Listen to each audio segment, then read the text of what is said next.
Hello, students. Once again, on this 24th of April, I am here with the same continuation of chapter of Standard 10, Chapter 1, that is the rise of nationalism in Europe.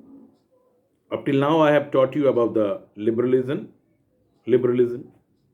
See, the ideology of liberalism emerged, which in Europe, which ended the state interference, monarch interference in the economic life of society.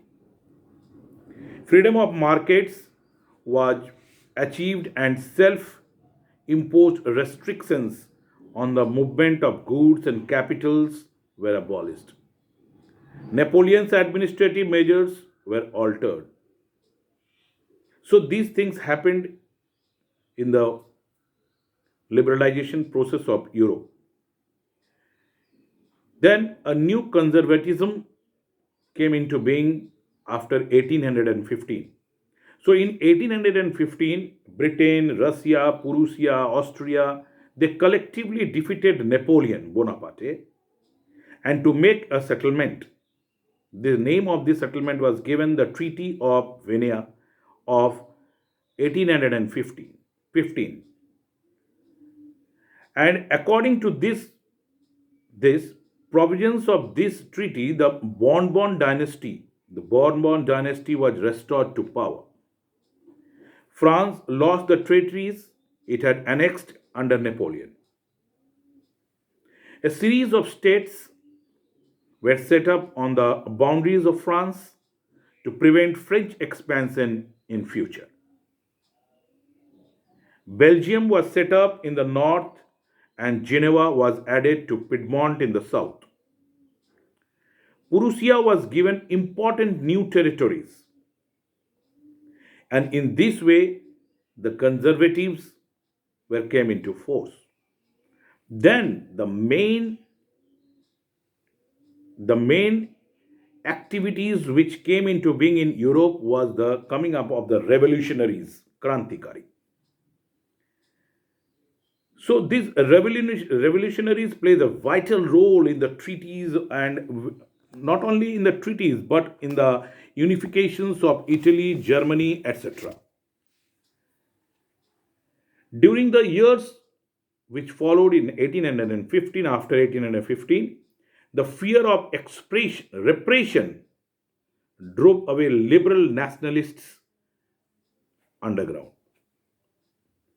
Means those who were under liberalism, those who follow the policy of liberalism, they went underground after the defeat of this Napoleon Bonaparte. Secret societies sprang up. Many secret societies, revolutionaries, they make up a society, they make up a group in many European states to train revolutionaries and spread their ideas. To be revolutionary at this time meant a commitment to oppose a monarchical form. Means their main motive was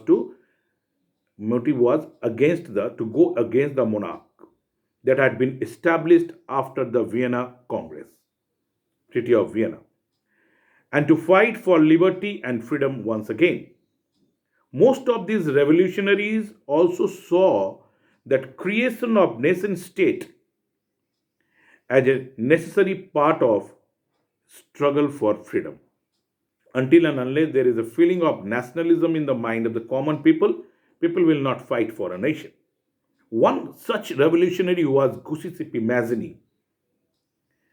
He was an Italian revolutionary who was born in Genoa in 1807.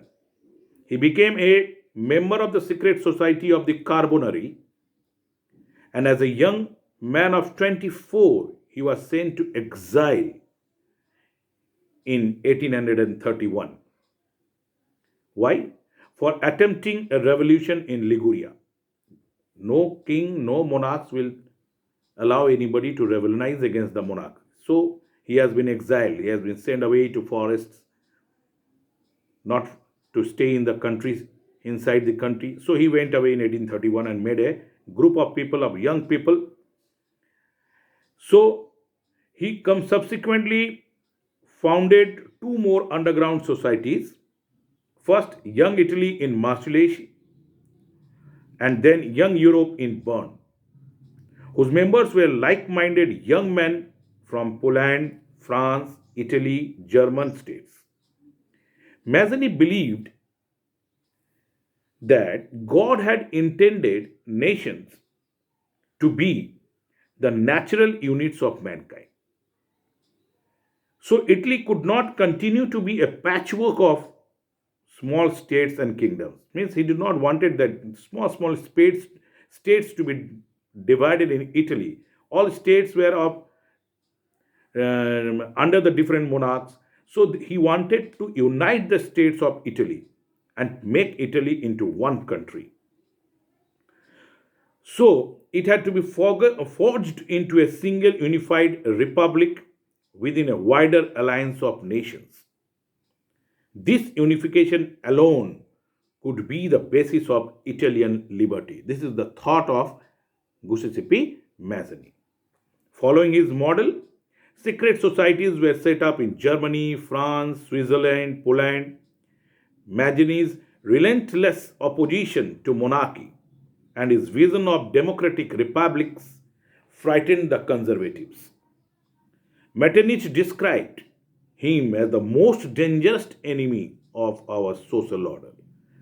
He became so dangerous for the monarchy, Giuseppe Mazzini, so great revolutionary. He formed young societies, young people, groups to go against the monarchy because he wanted a republic, Italian nation. So, how does this helped in the unifications of Italy? We will go through in the next video.